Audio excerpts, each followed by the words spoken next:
Hola, bienvenidos a todos al cuarto episodio de la serie Asia y África, Geopolítica y Geoeconomía Contemporánea, una serie coproducida por el Programa Universitario de Estudios de Asia y África de la UNAM y la CUAED. El día de hoy vamos a hablar de un tema muy importante e interesante que es las migraciones en África, sobre todo el impacto histórico y contemporáneo y cómo estas migraciones pues tienen un impacto en los países de origen, de tránsito y de destino. Para eso, el día de hoy contamos con la presencia de dos investigadores expertos en el tema. Por un lado tenemos al doctor José Luis Gázquez, doctor en Relaciones Internacionales y Estudios Africanos por la Universidad Autónoma de Madrid, profesor investigador en el Centro de Relaciones Internacionales de la Facultad de Ciencias Políticas y Sociales de nuestra universidad. Bienvenido, José Luis. Gracias. Y a su vez también nos acompaña hoy en el estudio el doctor Bruno Miranda, investigador del Instituto de Investigaciones Sociales, doctor en Ciencias Políticas y Sociales por la UNAM y miembro del SNI nivel 1. Bienvenido, Bruno. Sí, muchas gracias por la invitación. Bueno, pues para empezar entonces esta discusión, históricamente, ¿cómo se ha llevado a cabo este proceso de migraciones en África? Sí, bueno, las migraciones africanas pues tienen una larga historia, ¿no? Podríamos considerar que es igual a la historia del capitalismo, ¿no? Hay que considerar que pues, las primeras migraciones africanas correspondieron al periodo de la trata esclavista y esto pues significó cerca de 20 millones de africanos y africanas deportadas. Se calcula en 60 millones también las muertes asociadas a este sistema económico. Y bueno, pues hay que enfatizar, ¿no?, la importancia de estas primeras migraciones por la importancia que revisten en términos del sistema capitalista, ¿no? Y también pues porque es los orígenes de toda la población afrodescendiente en el continente americano, ya sea en Estados Unidos, Norteamérica, Centroamérica, las islas caribeñas, las Antillas, la parte de América del Sur también, el norte de Brasil, Bahía, Fortaleza. Entonces, bueno, pues es una fase inicial que por lo general después no se le da la importancia que requiere, ¿no?, en los análisis de las migraciones y las problemáticas contemporáneas. Bueno. Sí, yo creo que es importante también como que fijar fechas precoloniales, ¿no? Yo suelo decir que solo hay migración si hay Estado, ¿no? Okay. Solo hay migración si hay frontera, ¿no? A partir de la consolidación del Estado moderno podemos hablar de migración internacional, del cruce de la frontera internacional. De manera que las movilidades preestatales en el que hoy consideramos el continente africano se remiten también o no remiten a la islamización de África, ¿no? Desde el siglo 7, 8 ha habido, digamos, movilidad humana desde África al Medio Oriente, desde el Cuerno de África, de la parte más oriental de África, hacia la península índica, de la India, por ejemplo, ¿no? Y ha habido también movilidades, principalmente las movilidades del grupo lingüístico bantú, okay, o bantu, que también es preestatal, es premoderna, y una movilidad que se caracterizó por su dispersión hacia el sur, el oriente, y a lo largo de todo el centro de África, ¿no? Entonces, las poblaciones africanas se han movido, ¿no?, a lo largo de la historia. Por supuesto. ¿No? La historia de África y de las migraciones africanas no empieza en la trata transatlántica. Hay toda una historia previa de movilidades comerciales, por ejemplo, entre el Magreb, el Sahel, que no son detonadas por los mismos motivos de las migraciones de hoy, pero es una historia, digamos, de largo alcance histórico, ¿no?, en términos de movilidad. Claro, y lo hemos visto también en algunos escritos, ¿no?, de estas movilidades comerciales que se llevan a cabo, que llegan hasta incluso Asia, y también como el Islam se va propagando también hacia el sureste de Asia, también incluye migraciones de poblaciones africanas, ¿no? Entonces, sí, es algo que generalmente lo asociamos mucho con la trata de esclavos, pero va más allá de eso, ¿no? Y tocabas un punto muy interesante, que es esto de la migración contemporánea, ¿no? Entonces, ¿cómo se podría definir eso ahora? Sí, yo diría que las migraciones africanas contemporáneas son o se caracterizan por su diversidad, Okay. ¿no? Diversidad de motivos, diversidad de lógicas de movilidad, diversidad de locales de asentamiento, locales de tránsito. Son migraciones que tienen por las contemporáneas, las que incluso incluyen México en su geografía, ¿no? Están motivadas por persecuciones políticas, por persecuciones religiosas, por persecuciones raciales, dentro de lo que llamamos en los estudios migratorios de migraciones forzadas, ¿no? De alguna manera actualizan las diásporas negras y africanas en Europa y en las Américas y en Asia y Medio Oriente, ¿no?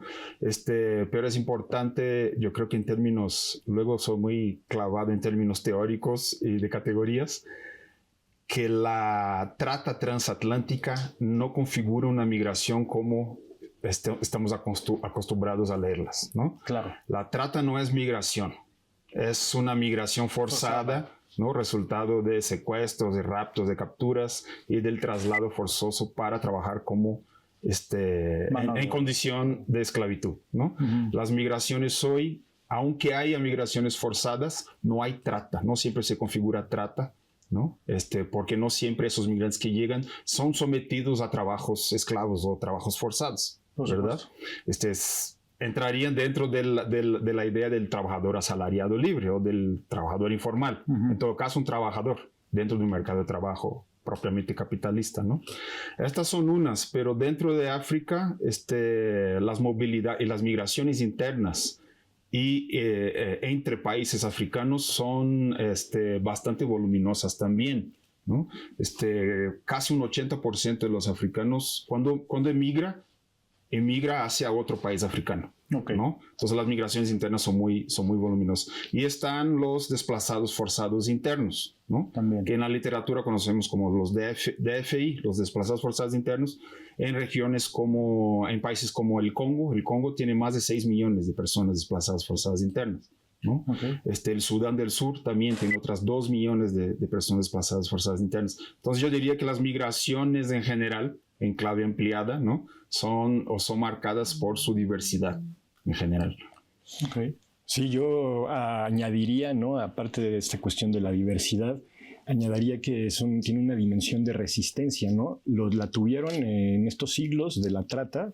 Tenemos tendencia a considerar, a representar a las personas que fueron esclavizadas como sujetos pasivos, y no es el caso, ¿no? Hay muchas instancias de resistencia, ¿no? A estos procesos de esclavización, y también es el origen de estas comunidades, ¿no? De afrodescendientes, y las migraciones contemporáneas también tienen esta dimensión de resistencia, ¿no? Más allá de los motivos que las provoquen, ¿no? Hay también que acostumbrarnos a entenderlas en toda su complejidad, ¿no? Muchas veces hay toda una dinámica familiar detrás, ¿no? Que organiza la movilidad, ¿no? de los migrantes, pero esto solamente es la punta del iceberg, ¿no? Hay que ver todas las relaciones familiares transnacionales que hay detrás, ¿no? Y que, pues, de cierta manera también representan una instancia de resistencia, ¿no? Al capitalismo, a la colonización del continente, como estos territorios, pues, fueron empobrecidos por la colonización europea, y esta es una reacción histórica, ¿no? También al colonialismo.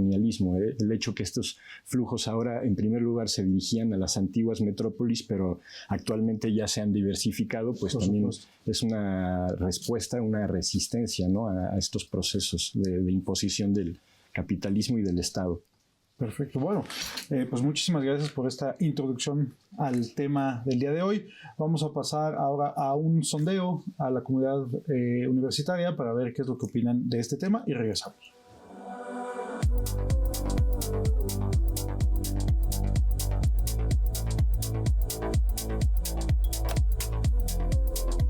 Hola, estamos aquí en el espacio del estudiante. El día de hoy nos acompaña Andrew. Queremos hacerte una pregunta, Andrew. ¿Cuáles crees que son los principales motivos por el cual migran las personas? Vale, yo diría que principalmente sería por los conflictos de los gobiernos, de los países. O sea, creo que eso es lo que más tiene que ver, ¿no? Por ejemplo, no sé, Venezuela, Cuba, Colombia también mucho, ¿no? Creo que eso, ¿no? También depende mucho de la hostilidad, ¿no? De los países. Por ejemplo, acá en el norte, ¿no? De México, siento que es bastante hostil, y creo que más también los del norte son los que se van a Estados Unidos y así, ¿no? Creo que es eso, ¿no? Como la hostilidad, los malos gobiernos y eso, ¿no? Y la gente obviamente va a buscar más oportunidades a otros lados. ¿Cuáles crees que son los principales motivos para la migración de personas? Pues conflictos o problemas ambientales como falta de agua o falta de alimentos. ¿Cuál es tu nombre? Emilio. ¿De qué facultad eres? Soy de la Facultad de Contaduría y Administración. ¿Nos podrías decir cuáles son los principales motivos de la migración de personas? Pues para mí yo creo que el primero pues es la cuestión de los salarios en los países que no son como bien remunerados para las personas. Ya que yo considero que las oportunidades de trabajo sí existen, pero no están como en igualdad a los salarios. Muchas gracias.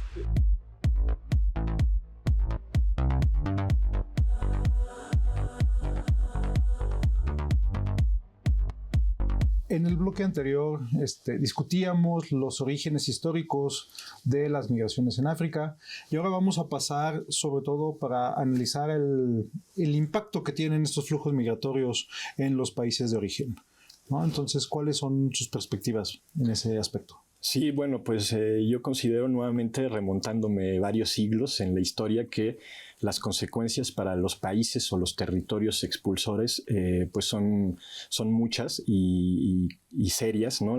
En esos siglos pues representó que el continente africano pues quedó desprovisto de su principal fuerza laboral, ¿no? Los hombres más fuertes eran seleccionados para ser deportados, para ser vendidos en la esclavitud, ¿no? Y no solo eso, sino que también el comercio en esta fase de la historia también consistía en que los esclavos eran intercambiados muchas veces por armas de fuego.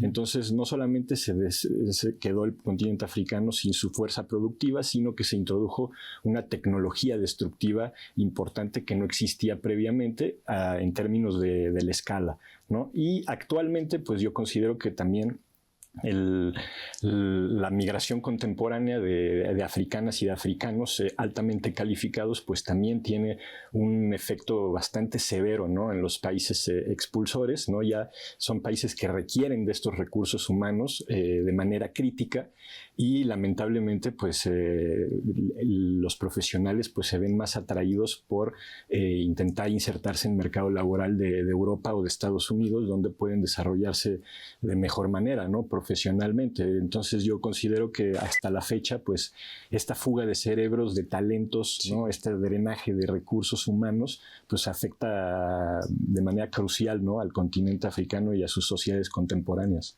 Sí. Yo en efecto, yo he realizado trabajos de campo en ciudades fronterizas de México, y lo que nos dice José Luis me resuena muchísimo. Yo he conocido en Tapachula, en ciudades como Tijuana, jóvenes africanos que hablan fácilmente 3, 4, 5 idiomas, entre ellos el francés, el portugués, por si vivieron en Brasil, el francés. Son jóvenes que tienen profesiones. Yo he entrevistado a periodistas que escapan de persecuciones políticas. Yo he entrevistado a abogados, gente extremadamente calificada, ¿no? Y eso abona, es algo que les iba a contar más adelante, pero abona a descolonizar nuestras miradas, ¿no?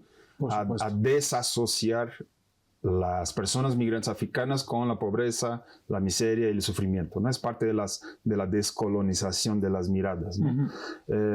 Y en otro sentido, las remesas internacionales que personas migrantes envían a sus localidades de origen ha convertido a países como Cabo Verde, por ejemplo, el 20% del PIB de Cabo Verde depende de las remesas internacionales.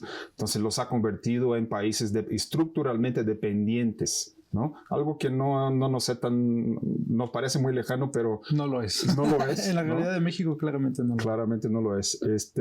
Y la fragmentación de las familias, algo que José Luis ha trabajado, de las familias transnacionales cuyos miembros están en Europa, en las Américas, en Estados Unidos, ¿no? Otros permanecen en el origen. Entonces hay una fragmentación del afecto, si pudiéramos decirlo de esa manera, que por otro lado fortalece la dispersión espacial, fortalece las redes de la diáspora, ¿no? Que eso es muy importante, ¿no? Porque al final esas redes son las que dan también pues esas comunidades de apoyo que ya al salir del país de origen pues ya carecen estando fuera, ¿no? Pero generalmente pues esas comunidades, digamos que algunos miembros de esas comunidades de origen pues incitan a otros miembros de esos mismos lugares a que vengan con ellos y se crean pues micro sociedades muy similares a las de los países de origen que les ayudan, ¿no? a lo que sea necesario.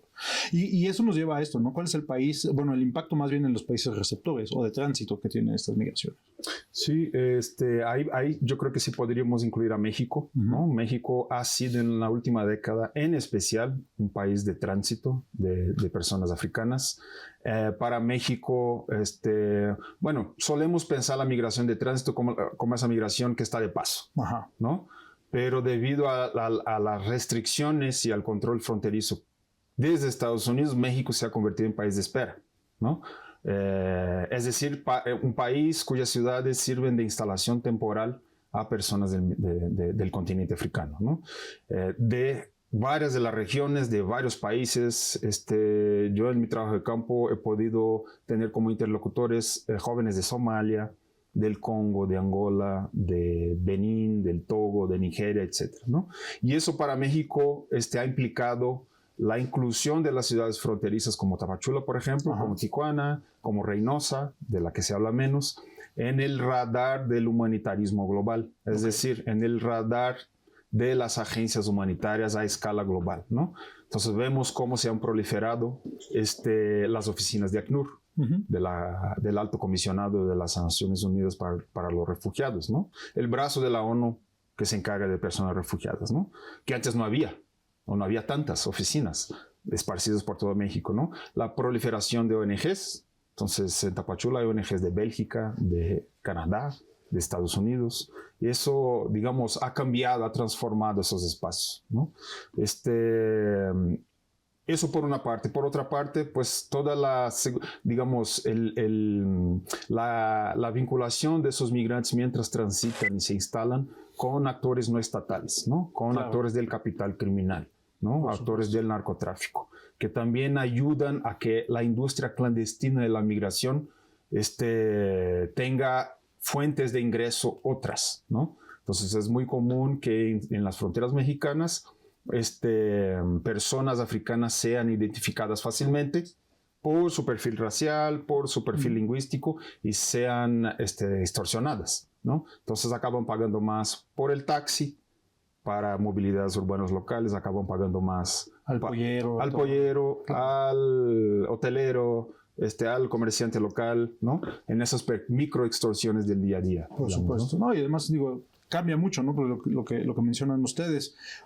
Antes la migración en México, aunque siempre ha sido de paso, pues eran en su gran mayoría centroamericanos o venezolanos, cubanos, y ahora ya vemos una internacionalización de estas poblaciones migrantes que pasan, que transitan por México. Ya hay chinos, ya tenemos africanos, y todo esto también, bueno, pues crea nuevas rutas de migración. Ahora se escuchan también historias horribles, ¿no? De tragedias que no solo es de las lanchas que cruzan para llegar a Europa, sino que intentan llegar a Brasil, por ejemplo, y bueno, pues la trayectoria es mucho más larga, mucho más peligrosa y generalmente pues no acaba muy bien, que digamos, ¿no? Entonces esto está cambiando cómo entendemos la migración aquí en nuestro país. Sí, yo creo que ese es uno de los grandes problemas, ¿no? De estas migraciones que se dirigen hacia los centros, grandes centros capitalistas del planeta, ¿no? Los polos atractivos para la mano de obra,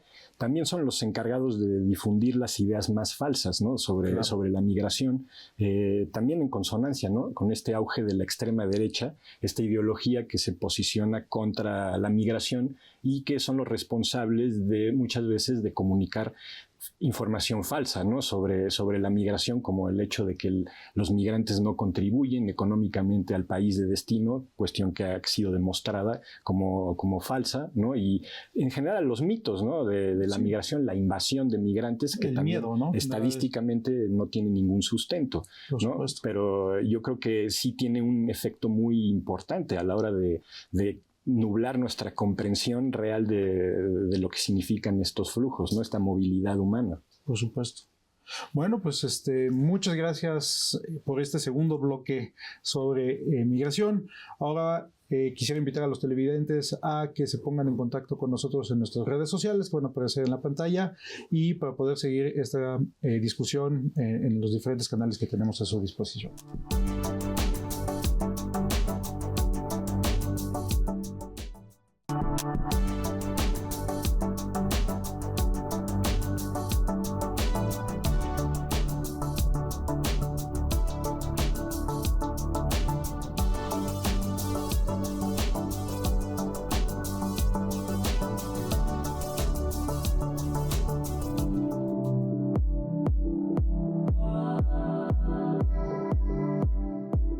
De acuerdo a la ONU, África es el tercer continente en cuanto a números de migrantes, tanto en términos absolutos como relativos, 14.5% detrás de Asia, que tiene un 41%, y Europa, un 22%. De los 40.6 millones de migrantes africanos, 80% permanece en el continente y se dirige a países o regiones vecinas.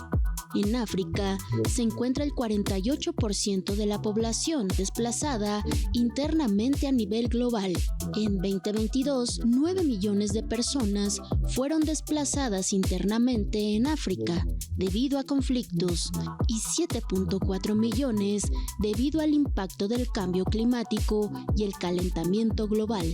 Debido a la política de securitización y externalización de fronteras de la Unión Europea, los migrantes provenientes de la región subsahariana emprenden rutas peligrosas para atravesar el desierto, a menudo a merced de grupos criminales transnacionales, y posteriormente el mar Mediterráneo se traduce en un incontable y elevado número de víctimas mortales. Debido igualmente a estas políticas migratorias, los destinos extracontinentales de las migraciones africanas se han diversificado para incluir en los últimos años países de Sudamérica, Centroamérica y América del Norte. En este continente enfrentan peligros similares a los del desierto del Sahara y el Mediterráneo, intentando cruzar la jungla del Darién y el territorio de México en su rumbo hacia Estados Unidos. La política migratoria de este país, sobre todo bajo el mandato presidencial de Donald Trump, se caracteriza, al igual que en Europa, por estar influenciada por ideas populistas y de la extrema derecha.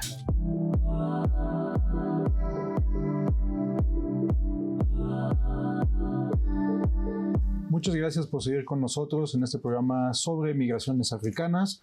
Recuerden que también tenemos regalos para ustedes, los televidentes, que pueden obtener a través de redes sociales. Y bueno, para seguir con la discusión que tenemos el día de hoy, ¿cuál es esta relación ahora que hay entre los migrantes africanos y los movimientos de resistencia en las Américas?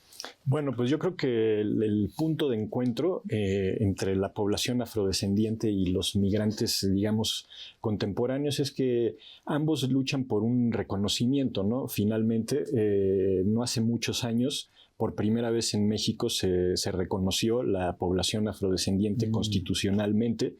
Y bueno, pues son más de 1 millón, ¿no? de afrodescendientes, claro, que se autoadscriben, ¿no? a esta categoría, y pues no es una cantidad despreciable, ¿no? Y yo creo que pues parte de su lucha siempre ha sido esa, ¿no? Justo la lucha por el reconocimiento, ¿no? Como parte de la nación. Y siento también que la migración contemporánea pues también busca de cierta manera este reconocimiento a través del acceso a la ciudadanía, ¿no? A los países en los que se dirigen, y pues todos los derechos, ¿no? que esto conlleva. ¿no? Muchas veces en Europa, ¿no? Los migrantes pues tienen permisos de residencia temporales, ¿no? Lo que no les asegura para nada un futuro, ¿no? Dentro de estos países o en Europa, porque el día de hoy tienen un estatus legal y al día siguiente pueden caer justo en una condición de irregularidad o de ilegalidad, lo que pues afecta considerablemente su proyecto, ¿no? Migratorio. Entonces yo siento que pues es una lucha constante por la visibilización y el reconocimiento a través de instituciones como la ciudadanía, ¿no? Que históricamente han también servido para excluir, pero también como instancia de resistencia y de apropiación, ¿no? Claro. Sí, en ese sentido, a mí me hace mucho sentido, digamos, pensar las identidades diaspóricas en torno a varios marcadores, ¿no? Como podrían ser la raza, el perfil racial, ¿no? Okay. Y me remite también a Frantz Fanon, este autor postcolonial, que se descubre como una persona negra una vez que sale y llega a Francia, ¿no? He escuchado relatos de jóvenes africanos que dicen lo mismo. O sea, me autodescubrí o me descubrí como una persona racializada, como una persona negra, una vez que crucé la frontera internacional al Magreb, a los países del norte de África o hacia otros continentes, ¿no? Todo eso para decirles que la migración internacional detona una identidad racial en común, ¿no? O sea, personas jóvenes, en general jóvenes africanas, que en contextos de migración internacional se dan cuenta de una identidad en común, ¿no? Atravesada por una historia de violencia colonial, por discriminaciones, por deshumanizaciones. Yo creo que eso es muy, digamos, es algo que detona el propio cruce de fronteras, ¿no? Internacional.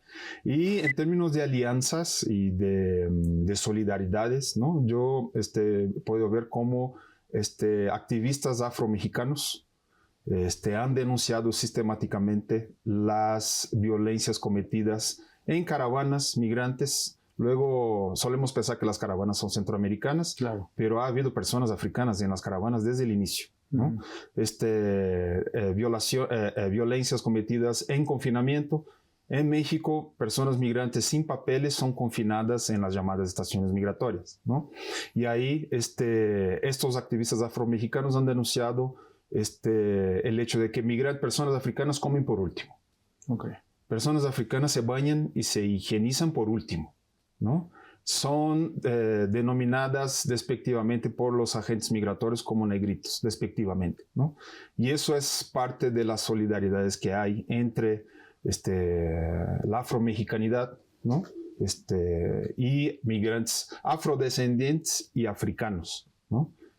Sí, no, es claramente, inclusive, pues, como nos explicas, ¿no? Dentro de las migraciones, pues hay diferentes tratos dependiendo de dónde vengan los migrantes, ¿no? Ya creo que a los centroamericanos, sudamericanos, por las cuestiones lingüísticas, culturales, pues se les trata mejor que seguramente a los africanos, sobre todo si son pues de habla francesa, por ejemplo, o portuguesa, pues que no tienen ya ese background cultural más o menos cercano o pues, sí, racialmente, como tú lo dices también, ¿no? Se les ve como diferentes y por lo tanto se les trata de una manera generalmente un poco más despectiva que a los demás, ¿no? Pero también tiene mucho que ver esto ya con pues auge, cosas que ya hemos tocado un poquito en las preguntas anteriores, que es el auge de la extrema derecha,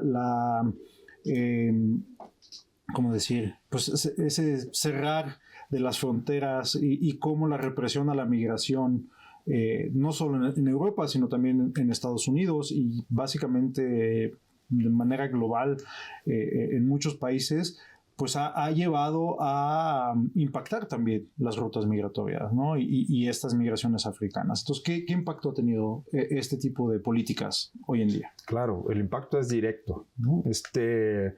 Las personas migrantes jóvenes africanos emigran hacia Europa, hacia el continente europeo, ¿no?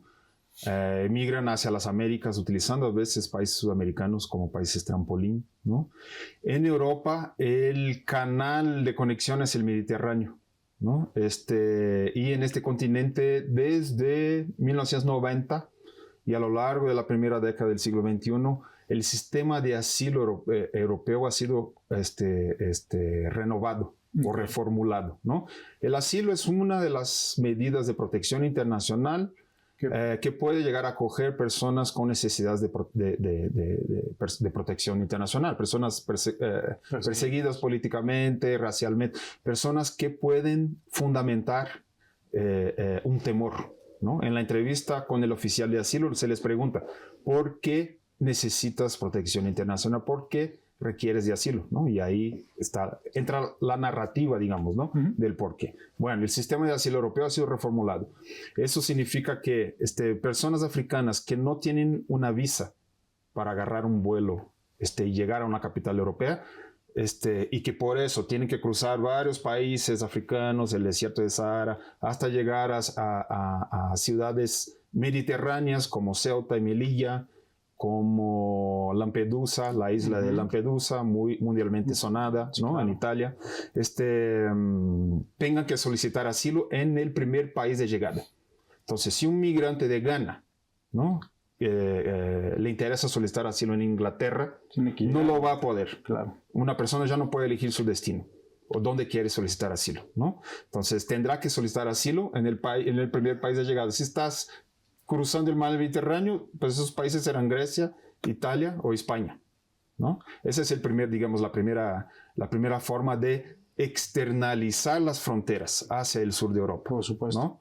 Y en esos países se han instalado también los llamados hotspots, que son puntos ubicados en la costa del Mediterráneo del lado europeo, donde personas son clasificadas como potenciales refugiados o como migrantes económicos. Okay. ¿No? Entonces, si son clasificados como migrantes económicos, se espera que un migrante económico no necesita protección internacional, está buscando un empleo. Okay. Esas personas identificadas como migrantes económicos están sujetas a deportación, okay, ¿no? Mientras las demás podrán seguir su proceso de solicitud de asilo. Muy bien. ¿No? Sí, a mí me gustaría enfatizar un poco esta cuestión de la externalización de fronteras, como pues justo la frontera tanto de Estados Unidos como el caso de la Unión Europea, pues se ha desplazado mucho más al sur, ¿no? del territorio para incluir incluso los países de origen, ¿no? Las propias embajadas justo claro, funcionan como un elemento disuasivo, ¿no? de estos movimientos migratorios, y tiene que ver con este enfoque, ¿no? de estas políticas basadas en la securitización de las fronteras, control de flujos, control policial de flujos, militar de flujos, y al interior de los territorios también de los estados, controles de identidad, ¿no? Sistemáticos y muchas veces basados en un perfil racial, ¿no? Entonces sí, yo creo que el impacto es muy fuerte y muy visible, ¿no? A pesar de que no se le dé tanta atención mediática, pues justo se habla del Sahara como una tumba al aire libre, ¿no? Para después enfrentarte a los peligros del mar Mediterráneo, donde también puede ser muy probable que acabes ahogado, ¿no? Y la situación de este lado del mundo no es muy diferente, ¿no? También por supuesto, llegan a Sudamérica y se encuentran con la jungla del Darién, ¿no? Una jungla prácticamente impenetrable, a lo que hay que añadir toda la presencia de estos grupos del crimen organizado, ¿no? Entonces, todo esto es producto de esta política migratoria basada en el control de flujos, ¿no? Y alimentada por la ideología de la extrema derecha, ¿no? Sí, no, claramente esto no ayuda para nada a esta familiarización, pues, y también bienvenida de los migrantes. Vamos a pasar ahora a una entrevista con el doctor Tomás Milton, que es miembro del Centro de Relaciones Internacionales de la Facultad de Ciencias Políticas y Sociales de la UNAM, y regresamos para seguir con la discusión.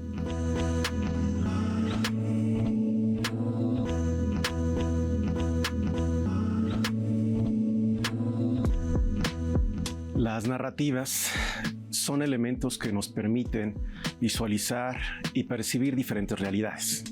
Y en el caso particularmente de la migración internacional, son fundamentales las percepciones que se van teniendo sobre los inmigrantes y quienes participan en estos flujos migratorios. De manera tradicional podemos hablar de que las narrativas se han creado a partir básicamente de dos grandes elementos. Por una parte podemos apreciar aquellas narrativas que son de carácter xenofílica, es decir, que ven al inmigrante como una pieza importante para generar desarrollo y se destacan una serie de cualidades de ciertos flujos de los inmigrantes.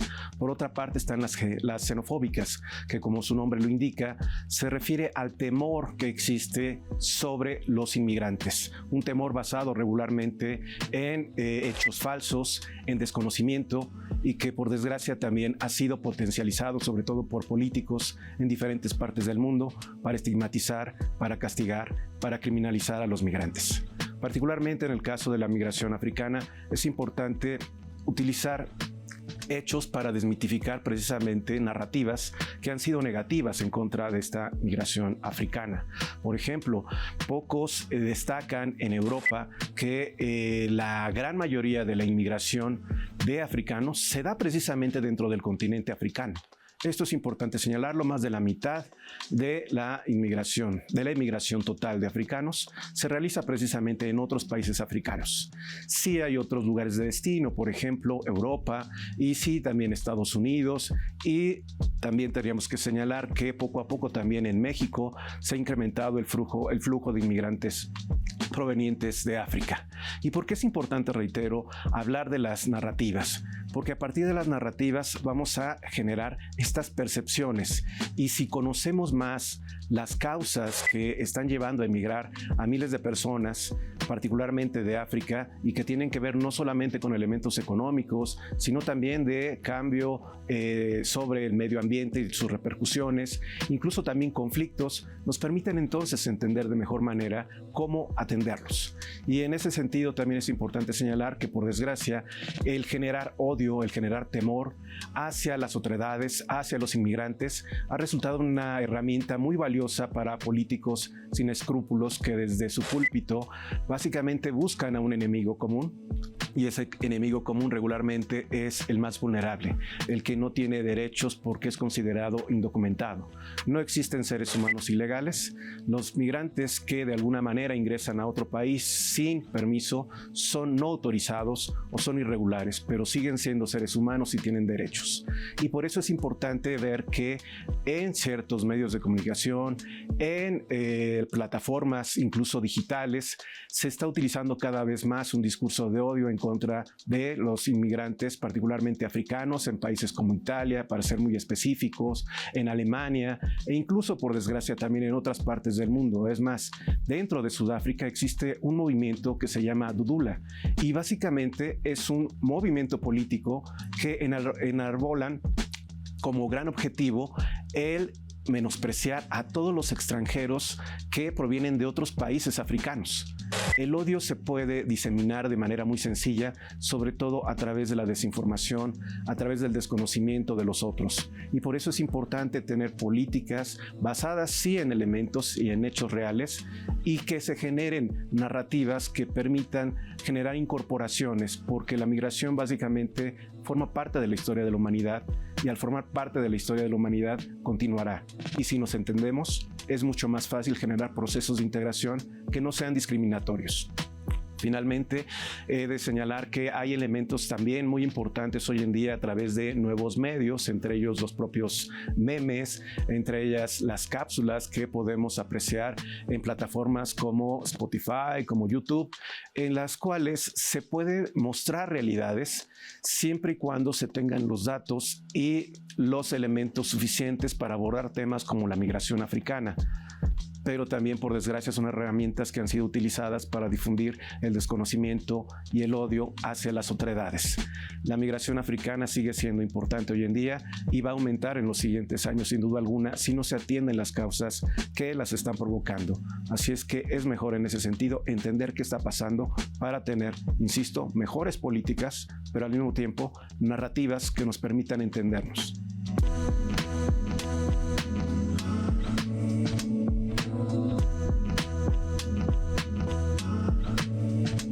Bienvenidos bienvenidos a este último bloque del programa dedicado a migraciones africanas. Ya discutimos el contexto histórico de las migraciones, el impacto que ha habido en las políticas migratorias tanto europeas como de Estados Unidos, y ahora vamos a tomar los últimos temas, que son básicamente cuál es la relación que hay entre estos discursos nacionalistas de extrema derecha y las migraciones, ¿no? El fenómeno migratorio africano. Bueno, pues yo creo que aquí podríamos remontarnos un poco a inicios del siglo, al 11 de septiembre, ¿no? Porque a partir de esta fecha es que empieza a haber una representación negativa del migrante proveniente de países donde la religión predominante es el Islam, ¿no? Por estos atentados, pues toda la comunidad musulmana global ha sufrido las consecuencias, ¿no? Y en particular los migrantes, ¿no? Que provienen de estos países, ¿no? Pues han sido inmediatamente tachados de potenciales terroristas, claro, ¿no?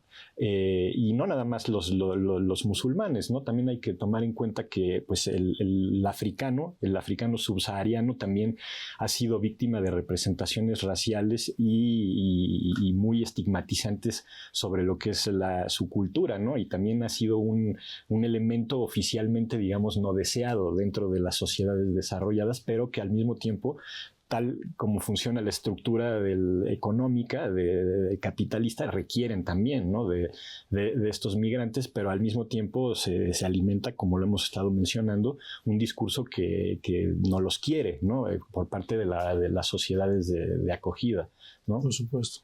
Sí, yo diría que dentro de ese proceso que describe José Luis, que conocemos como proceso de criminalización del migrante, ¿no?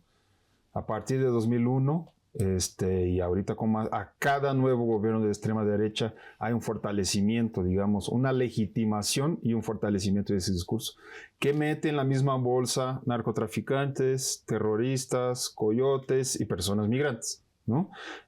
A partir de ese momento, no tener papeles deja de ser una falta administrativa para convertirse en una falta penal, claro, pasible de castigo. ¿Cuáles son los castigos? Pues detención y deportación, por ejemplo, ¿no? Uh-huh.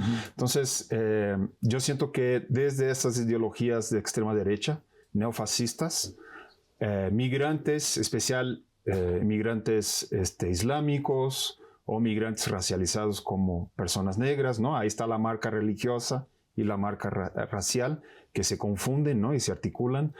Son leídos como una amenaza material, o sea, son potenciales terroristas, ¿no? Son potenciales delincuentes, ¿no? Se van a apropiar del patrimonio que no les toca, ¿no? Supuestamente, con muchas comillas, ¿sí? Y una amenaza simbólica, porque cargan marcadores, lengua, religión, forma de vestir, acentos, forma de comer, que no impactan, no siempre impactan con los atributos, ¿no? que le ponemos a las ideologías nacionales, ¿no? En el caso de Estados Unidos, migrantes africanos no suelen ser personas protestantes, no suelen ser, si son de la región subsahariana, no suelen ser personas blancas. Desde Estados Unidos, digamos, la ideología de la extrema derecha es una ideología que favorece el ascetismo en el trabajo, ¿no? La dedicación full time al trabajo, la reinversión de los ingresos en la misma actividad laboral, y de pronto personas del sur global, incluido el continente africano, pues valorizan otro tipo de relación con el dinero, fiestas, y todo lo que está en torno, digamos, a lo que es considerado el derroche, ¿no? Claro. Según esa visión más pura y purista de la ideología nacionalista de extrema derecha, y son personas cuyos atributos no impactan y son leídas como una amenaza demográfica. Por eso se habla hoy del reemplazo, de la teoría del reemplazo demográfico, claro, ¿no? Desde Estados Unidos, según la cual a lo largo del tiempo personas blancas serán convertidas en minorías, ¿no?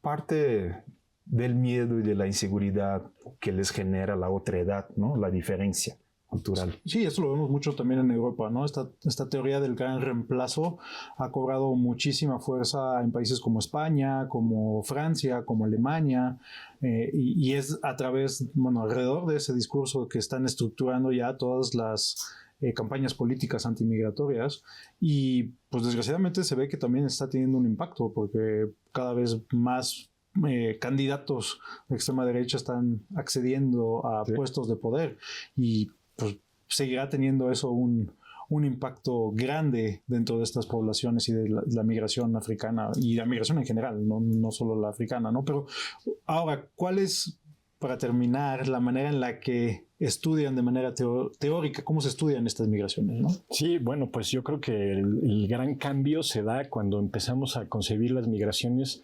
como movimientos, ¿no? De personas que conservan sus vínculos con sus lugares o sus lugares de origen, ¿no? Antes se creía que pues una persona migraba y cortaba lazos totalmente con su país, ¿no? Y no regresaba nunca, ¿no? También de ahí evolucionan conceptos como el de la diáspora, pero justo pues siempre las personas que migran han conservado estos vínculos y los han alimentado, ¿no? Sistemáticamente. Entonces, cuando surge la perspectiva transnacional, que es una que he trabajado bastante yo, pues justo se pone el énfasis en los vínculos culturales, ¿no? Que existen, no siempre tienen que ser nacionales, ¿no? También pueden estar dados por la religión o alguna cultura étnica, pero son estos vínculos los que permiten analizar la identidad, ¿no? de los propios migrantes y no concebirlos únicamente como actores pasivos, ¿no? Que lo único que les interesa es llegar y establecerse en algún lugar, ¿no? Del centro capitalista, ¿no? Global. Sí, yo añadiría la perspectiva decolonial y la postcolonial en el estudio de las migraciones. Yo creo que nos dan elementos que otras perspectivas no lo dan. Yo les comentaba en uno de los blogs anteriores la necesidad, para algunos más urgente, para otros menos, de decolonizar las miradas, ¿no? Más allá del sufrimiento, de la pasividad, empezar a mirar las aportaciones culturales, económicas, ¿no? Y en términos de diversidad cultural. Pero también una mirada decolonial nos ayudaría a cuestionar ciertas categorías o etiquetas que se utiliza, digamos, desde el Estado, desde la oficialidad para administrar poblaciones migrantes.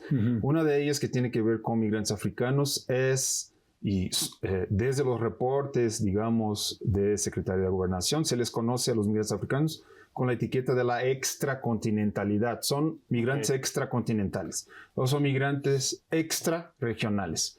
Ahí el prefijo extra nos remite a algo que no pertenece a lo aquí y ahora. Por supuesto. ¿No? Al otro, pero al otro o de allá. De allá. Como si el territorio mexicano no fuera afectado por procesos que están sucediendo en el Congo. Por supuesto. ¿No? Entonces eso como que la perspectiva decolonial nos ayuda a cuestionar.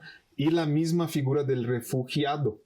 La categoría del refugio, que es una categoría de gobierno, una etiqueta que se utiliza, ¿no? Si trazamos ahí una línea histórica desde la colonia, vemos cómo, eso es súper interesante y es una súper problemática, vemos cómo las características que se espera del buen salvaje de la colonia se empatan con lo que se espera del buen refugiado, ¿no? Que tiene que ver con ser pasivo, la necesidad de tutela, de adaptarse rápidamente. De adaptarse, personas que son de pronto infantilizadas, ¿no? Y eso es otra de las, digamos, de las ventajas de una mirada decolonial a las migraciones. Claro, por supuesto.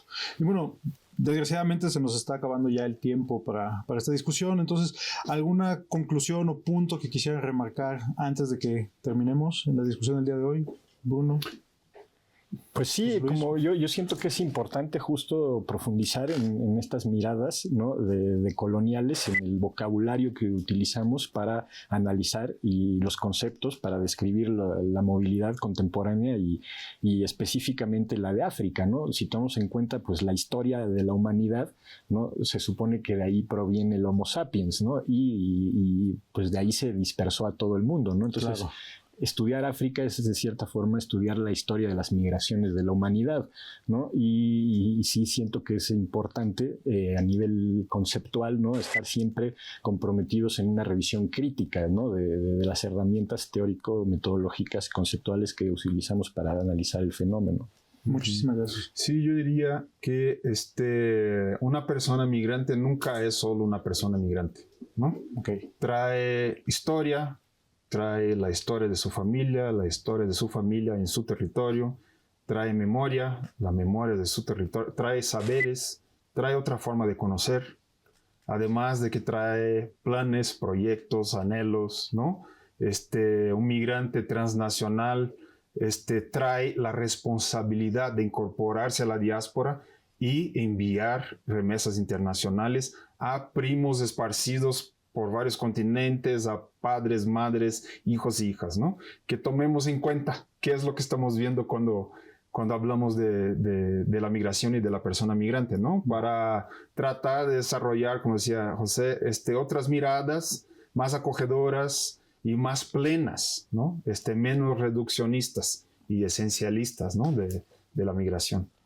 Pues, José Luis, Bruno, muchísimas gracias por haber venido y discutir con nosotros este tema tan interesante.